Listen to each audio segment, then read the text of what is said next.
Welcome to the MamasteFit podcast, Birth Story Friday. In this episode, Madison is going to be sharing her unmedicated hospital birth story where she had a nurse delivery, which means the nurse caught her baby for her after a very fast labor. Welcome to the MamasteFit podcast. This is Gina, perinatal fitness trainer and birth doula. And this is Roxanne, labor and delivery nurse and student midwife. And this is the MamasteFit podcast, where we empower you on your prenatal fitness, birth, and postpartum return to fitness journey. Our podcast shares how to move throughout your pregnancy to stay strong and comfortable. Pain is not a requirement of pregnancy. Understand the science of birth and how to approach recovery after birth. We share our personal experiences as mothers navigating the stage of lives, plus our professional expertise as birth workers and fitness professionals. Our goal is to help you feel confident as you navigate the perinatal timeframe for an empowering pregnancy, positive birth, and postpartum journey. We are glad to have you with us on this journey and that you've chosen us to support you.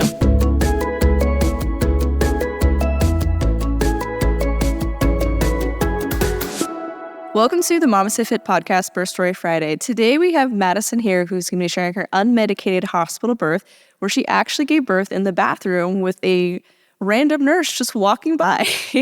So thanks for being here. Awesome. Thank you guys so much for having me on. So tell us how you prepared for birth. How was your pregnancy and what did you do to prepare to give birth? Overall, I feel like I had a very smooth pregnancy. I didn't have sort of bad sickness or anything like that. This pregnancy was definitely a surprise. So great, happy surprise, but still something that I feel like, you know, if we had been really trying and planning, I may have done more ahead of time. But I think, just kind of researching as I went as far as, starting taking prenatal vitamins and what to do as far as any changes with fitness and things like that, just kind of learned along the way. And thankfully, I just have some amazing friends who've recently had babies. So I feel like I was calling and texting them daily just to see what they had done and similar things like that. At the beginning of my pregnancy, I ended up having to have a colposcopy for a pap smear result that came back as abnormal. And so that was really the only thing, though, that came up that was any bit out of the ordinary. And it ended up that I just had a polyp growing near my cervix. So they didn't even have to remove any real tissue or anything like that. But other than that, everything was very smooth. I did some research and early on decided that I really wanted to pursue having an unmedicated birth, which I think anybody I told at first kind of laughed at me because I am not someone who's great in medical situations historically. And I think everybody was really? This is the thing that you're going to be oh yeah, we're doing this all naturally, just going for it. And I think for a while, I just really stopped sharing that I wanted an unmedicated birth because I do feel like there's definitely some judgment with that. And I'm definitely glad that I ended up sticking with what I felt that I wanted to do.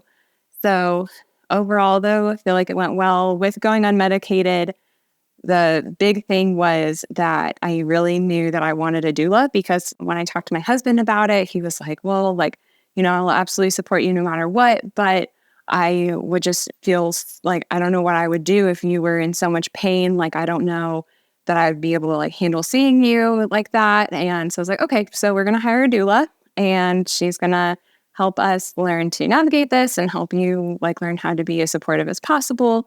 We ended up hiring Lauren as our doula and she's amazing. She's been on here sharing her breech birth before. But I actually found her through a friend that I went to middle school with. They work in the same doula network. And so that's how we found Lauren. And it was awesome. So did the childbirth education course provided by you guys, and definitely read a lot of books and listened to a lot of podcasts. How did our course help you and your husband prepare for your birth? Hopefully you found it beneficial? Oh, absolutely. First of all, I love that it was self-paced because I think there's just so much information that if you're going to do it all at once, it's really overwhelming and there's a lot that can be forgotten or misunderstood. I think this was such a helpful alternative to a full day hospital crash course or something like that. I think it was so nice that we could kind of pace it out over a couple weeks and stop and rewatch things if we had understood a part differently or something like that. And so I think it was really helpful also to hear a lot of the anatomical explanations as well as here's what could happen, here's what that could look like, and then here's what's happening in your body, I think made a lot of sense to me. Well, I'm glad to have supported you during your pregnancy and as you prepared for birth. I'm really glad that you found Lauren as well. Yeah. So let's get into your birth story. So how did your birth go? It was amazing. Like, I would have never in a million years thought that it would have gone the way it did, or that I would just look back on it and just be like, I want to do that so many more times. But it was a whirlwind, but it was so amazing. So I guess I'll start with just kind of some pre-labor signs and things like that, because I'm just too curious for my own good when it comes to wanting to know stuff. So I started getting cervical checks at 36 weeks and basically made myself a mental case until I had my baby, because at 36 weeks, I was 1 centimeter and about 50% effaced. I was like, oh my gosh, I'm going to go early. This is going to be amazing. I'm getting prepped now.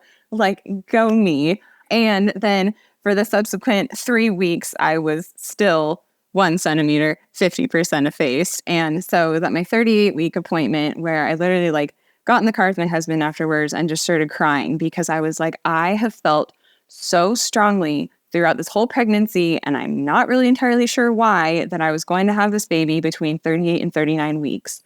And it's 38 weeks, and there's nothing different. And I feel like for me, I'm a big trust your gut, trust your instincts person, definitely very in tune with myself. And so I just felt like I started to question myself of well, maybe this time I'm just wrong, or maybe this time I just don't know what I'm thinking, or I'm just trying to will this baby out. And so my husband was like, well, you still have a whole week to go until 39 weeks. You could still have this baby at any time. It's okay. Logical. And literally, what would I do without him? Because he talked me off a ledge multiple times with different pregnancy things. So yeah, throughout that week, I was just like, you know what? If it comes to 39 weeks and I go to my 39-week appointment, I'm just not going to get checked, because this is become really stressful for me. And my 39-week appointment would have also been on my birthday. And I'm like, I'm not doing that to myself on my birthday. So, if we go to 39 weeks, we're just not going to do that. And I think that gave me just a lot more peace as far as this baby is her own person. Yes, she's growing inside me, but she's just doing her own thing.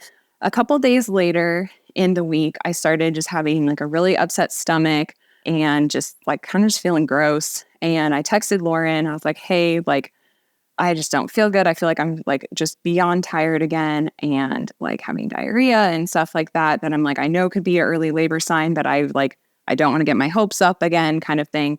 And Lauren's like, yeah, it definitely can be. Just try to eat simple foods that are still nourishing and things like that. I was like, okay.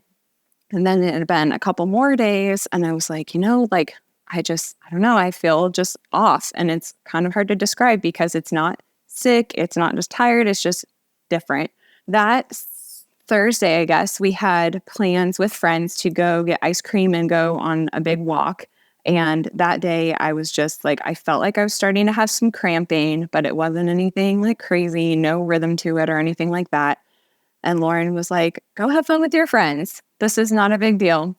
Just go. The more that you tell yourself that this is something, you're just going to make yourself crazy. And so I'm like, okay. So we went and got ice cream and ended up walking 3 miles, which is I'm still partially convinced is part of what kicked things into gear. So that was Thursday night. Friday, kind of same old, same old. And then Saturday, we had friends over to watch some college football and just hang out at home. Because I was like, I don't really feel like going to a restaurant or anything like that, but still want to see people, because this is going to change a lot in a few days to a few weeks.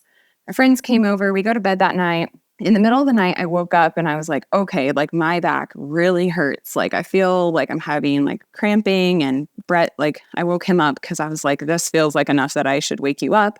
It was I would say after having real contractions, I wouldn't describe them as contractions, but it was just cramping that would happen every 20 minutes to a half hour.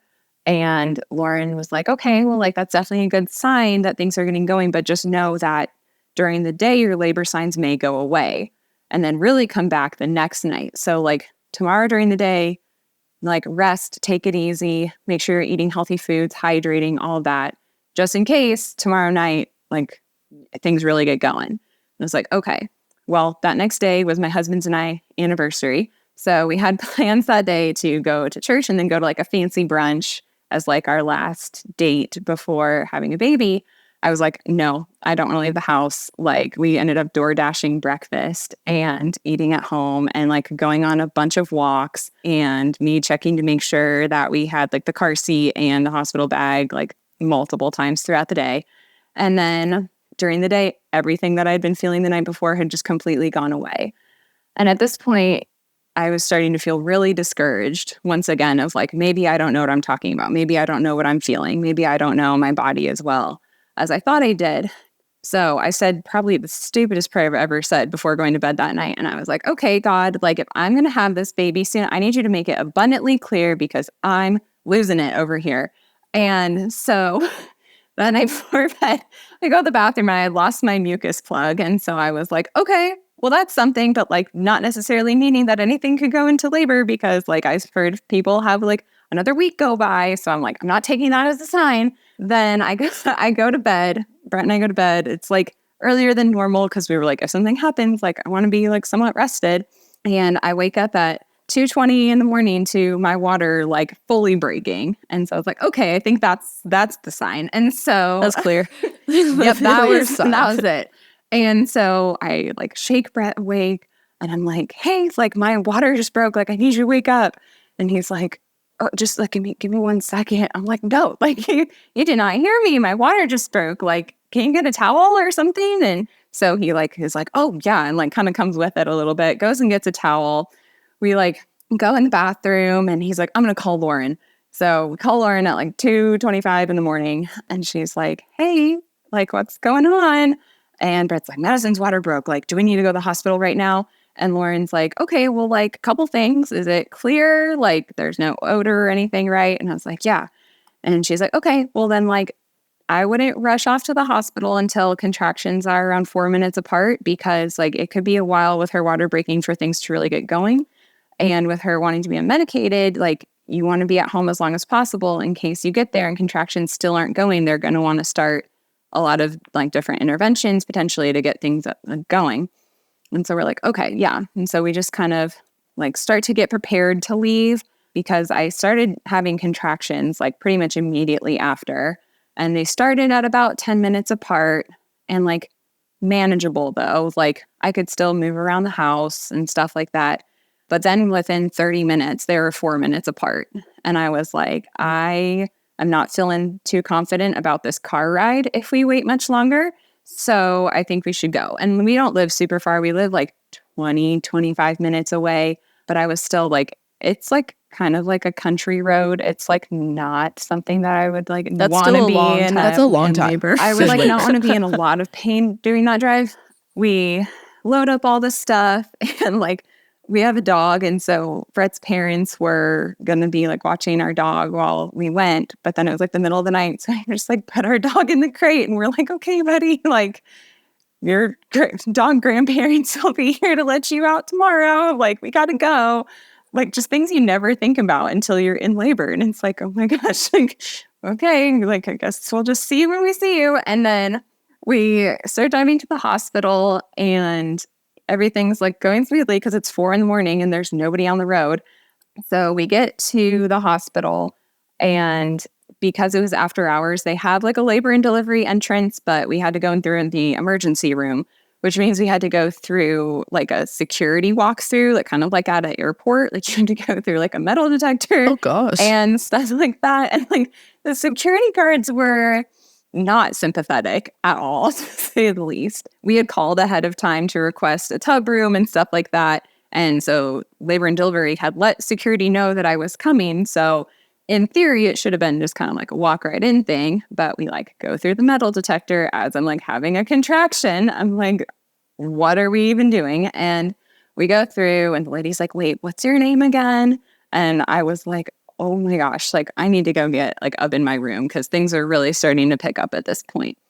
And the lady's like, do you think you can walk? And I was like, sure, I guess. Like not really realizing how long I'm about to walk. But we go down like a super long hallway and then another one to the elevator at the end.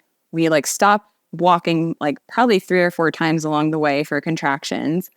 Finally get upstairs And the nurses upstairs are like, oh, hi, like just like so like calming and like, let's get you in your room. Let's get you checked in. Thanks so much for calling in advance. We were able to get you a tub room. Like it was very good vibes like once we got upstairs. So we get into our room and the nurse is like, okay, well, I'm going to check you. We're going to do vitals, all the normal getting to the hospital stuff. And so she checks me. It's the only cervical check that I had my entire time there in labor at all. But I was 4 centimeters, 90% effaced. And then she did the test where they test your fluid to make sure that your water actually broke. And I guess mine came back like inconclusive. And she's like, well, like you're in labor, so like we'll let you stay. And I think Brett was about to just like lose it and be like, what do you mean? Like, of course she's staying. Like, look at her. And so we're in our room and then the nurse like does like all the other stuff as far as there's like forms and everything. And then she's like, we're going to go ahead and get your IV port put in now. Like we saw that you're going unmedicated. So like, we're not going to attach anything, but that way it's there just in case anything changes and we're not trying to, you know, attach one in a really stressful moment, which is something that I had in my birth plan because I had a hospital stay when I was a kid and like I can do like getting shots and stuff like that. But for whatever reason, like IVs in particular just like freak me out. So I was like, I want it like right when I get there, just to get it out of the way. And it turns out I did not follow Lauren's advice and stay hydrated the day before because I was so dehydrated that they couldn't find a vein. So they ended up having to have an ultrasound tech come after multiple nurses had tried multiple arms and hands and all of that and nothing was working. So then we get an ultrasound tech in and he was probably one of the nicest people we had like through my entire like hospital stay, anything, like waited until a contraction was over to like do everything again and was so patient. And like it probably took like another 15 to 20 minutes, but like absolutely worth it because like I think it could have been something that was really stressful and it was like definitely not as bad as it could be. Ended up getting my IV in like my upper left arm, which I didn't even know was like a place you could get an IV, but apparently that's the only place that I had good veins after dehydrating myself completely. So that was a good time. And Brett, of course, always gives me such a hard time about not drinking enough water. And he was like looking at me like this was a time where I think like we probably should have. There's all that. We were checked in. It's hard. Yeah. And then I asked for a wireless monitor. And so the nurse went and got that. I got the Monica one. It was able to get wet, but not like fully submerged, which was really nice since I knew that I wanted to try to labor in the tub.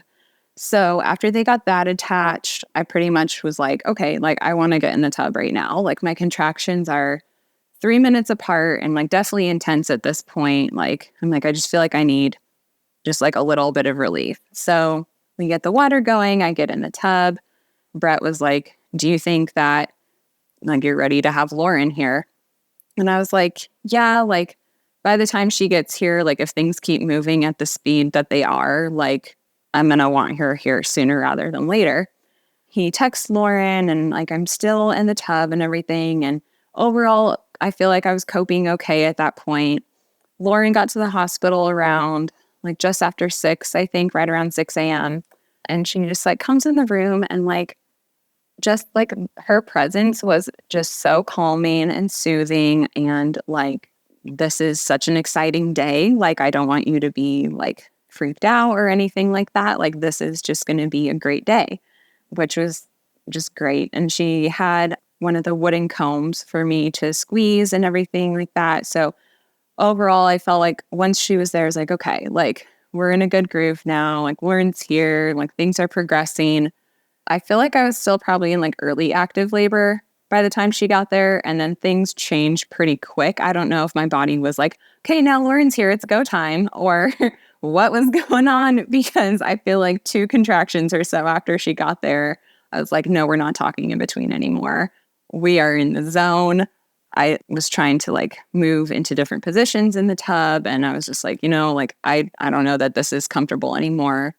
And so one of the things that I had outlined in my birth plan that I wanted to try was like with the peanut ball laying down, which is something that I'd seen from you guys, because I was like, I feel like I need like a restful position because I'd been like kind of holding myself up in the tub a little bit with my arms.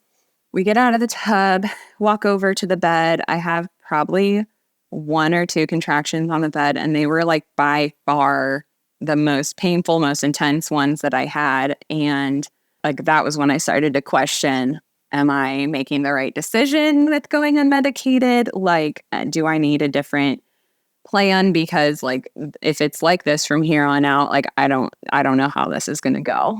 And one of the things that I had in my birth plan as well is the hospital we were at offered nitrous gas. So I said that I was open to potentially trying that as like a lighter pain relief method, I guess. Like when Lauren and I had talked about it beforehand, like she had said, you know, it's not going to make your contractions go away, but it's going to make you care about them a little less, is how she described it. And I was like, I'm ready to care a little bit less. So we called the anesthesiologist in. By that point, I was like, I'm just going to go like back in the bathroom. It was like almost completely dark in there, which I think I liked as well, just as far as like stimulation and things like that.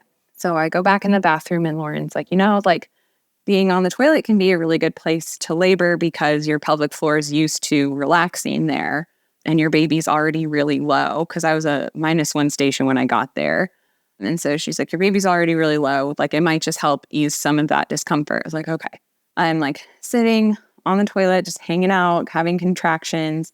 They're still very intense. And then the anesthesiologist comes in and he has like this huge booming voice. And I'm like, oh my gosh, like just something about that in that moment. I was like, no, this is just kind of setting me off a little bit. I don't know. This is not it right now.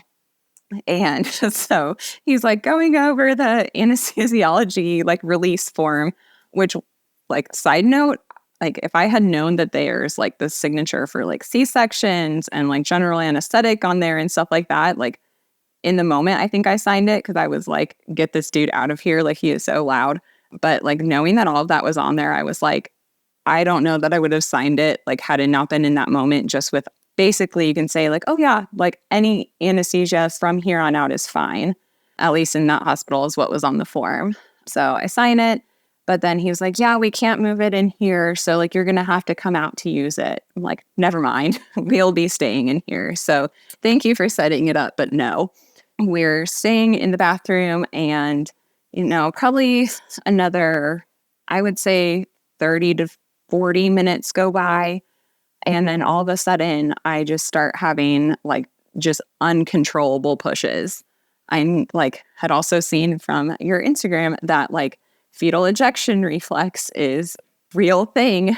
And so I was like, is this that? Like, I'm not doing this. And at first I was a little nervous because I hadn't been checked at all since arriving. And I was like, well, what if I'm not ready yet? What if I'm going to make things worse? And Lauren was like, no, just like try to let it happen. You can't stop it. Like you said, it's uncontrollable. So just like try to just relax as much as you can. And she helped Brett get set up in front of me, like sitting on a stool.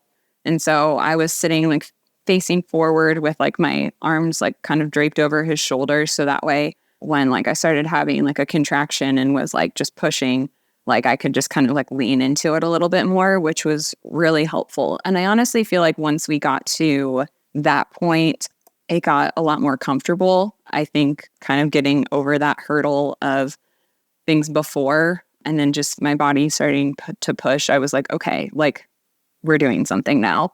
I'm sure like Lauren was probably just like, girl, like, I don't know what you want me to say because I kept asking her throughout, like, am I in transition? Am I in active labor? Naming all the different stages. And she's, this is what I'm seeing, but like, I don't want to like just tell you something and then that change like kind of where you're at mentally. And I think that was good for me just to have her be like, you just tell me where I'm at. Like, you are where you are. Just leave it. So I had a couple funny moments in the hospital, I will say. I ended up telling the anesthesiologist at one point, can you just give me a minute, sir? And then at another point, Brett was trying to help me remember to breathe. And I told him he had coffee breath. So it was, it was a good time for everyone. It was a good time. So anyways, I'm pushing uncontrollably still. This goes on for I don't know. Looking back at the notes, it went on for longer than I thought it did. I thought this happened for like 15 minutes, but apparently it was closer to like 30 to 40 minutes. And at one point, Lauren asked me, like, like if you feel, like, do you feel her head at all? And I like felt, and I was like, no. And she's like, okay, well, like, nothing wrong with that. Like, just keep doing what you're doing. This keeps happening. And like, all the while, we have not had a nurse come in the room since like, I don't know when. And at this point, a nurse like pops her head in and is just like, hey, like, you guys doing okay? And we're like, I don't know what you want me to say. Like, we're here. It's going okay. And she's like, okay, well, like, just let me know if you need anything. Okay, will do. And so still having uncontrollable pushes. And then a couple minutes later, though, I feel her like really slide down. And I don't know if it was just that she like got under the pubic bone or what happened, but I like felt her move like a lot, which is also something that I feel like I was not prepared for. Is like, I didn't know that I would feel her as much as I did during labor, because like I could still feel her like moving and kicking and all of that stuff before too, which was just wild. But then I really felt her move down, and I like reached down again. I was like, okay, yeah, I can feel her. And Lauren's like, okay. And like still just calm as can be, like absolute angel, is like, okay, I'm going to go get a nurse.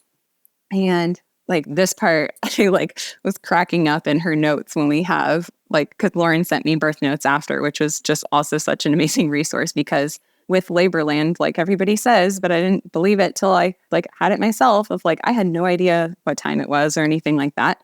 But at 8:47, Lauren, it literally says in the notes, Lauren goes to get a nurse. And 8:50, Wynn is born. So Lauren like runs out of the room to go get a nurse, and hearing her version of it afterwards was funny too, because she was like, yeah, like I walk out there and the nurses are like, oh, okay, well, like, let's just take a look. And I guess they were like looking at my contraction monitor and stuff like that. And Lauren's like, no, like me or Brett is about to catch this baby if one of you guys do not hurry it up. And so one nurse, like, again, just a random nurse, not our nurse, just like comes in. And then I think she didn't even like really look at all to see what was happening. She was like, oh, do you think you could walk over to the bed so I could check you? I'm like, no, there is zero chance that I'm walking anywhere at this point. And she's like, okay, well, like, do you think you could like get up and squat? I was like, sure. And so like Brett helps me. And then she sees like, oh, like there's part of a head. And so she literally like yells, she's crowning. And then many more nurses come in the room.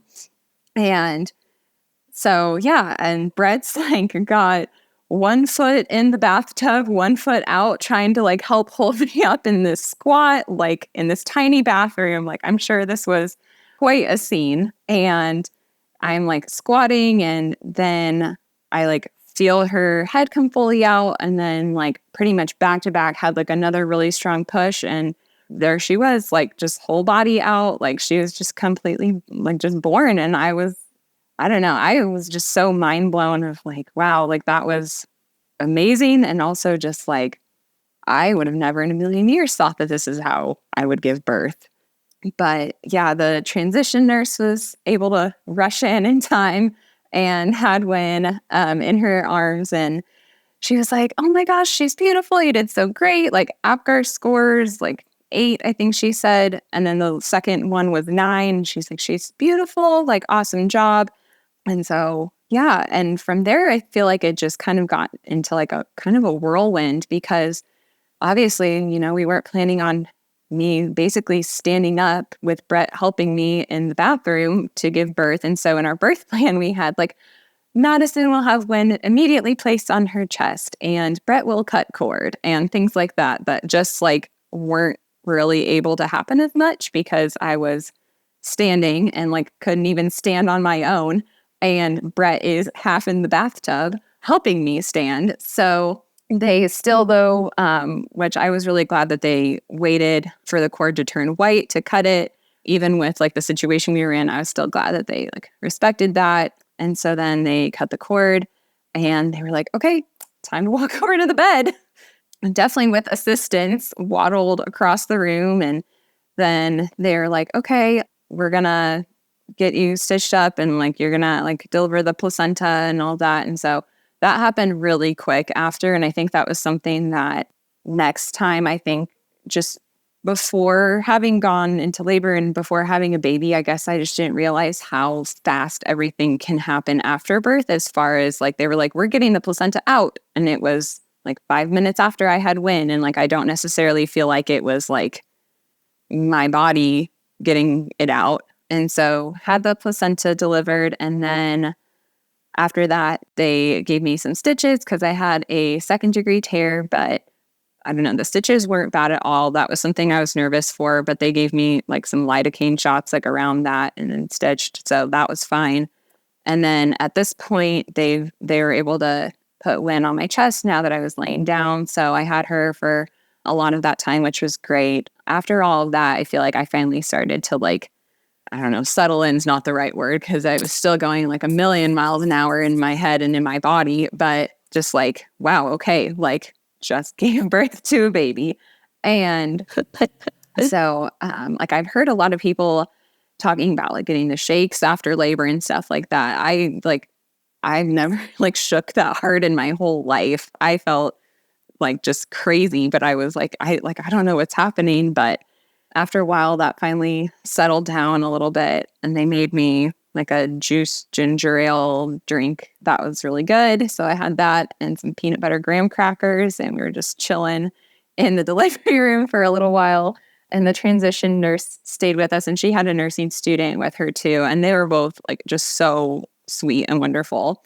As all this is winding down, my OB like strolls in and is like, hey, heard we had a bathroom baby. How's it going?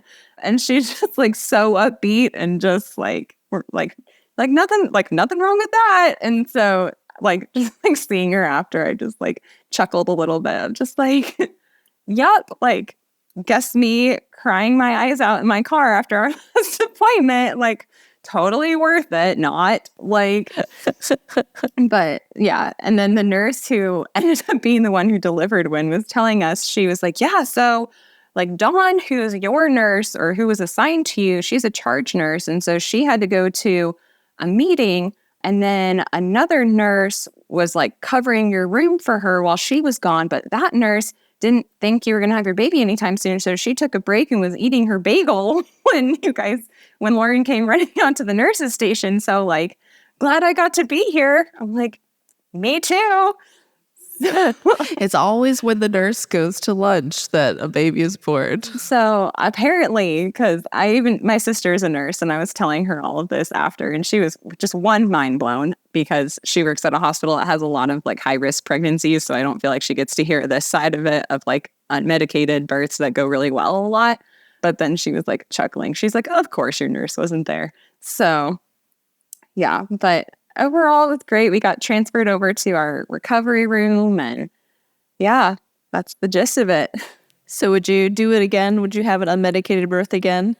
Oh, absolutely. I feel like even when I was researching before this pregnancy, I really loved the idea of birth centers, but just with it being my first pregnancy and just not knowing how things were going to go, I was like, I feel like I just want to know at first, like how this is going to go and be in a hospital in case I need assistance in some way.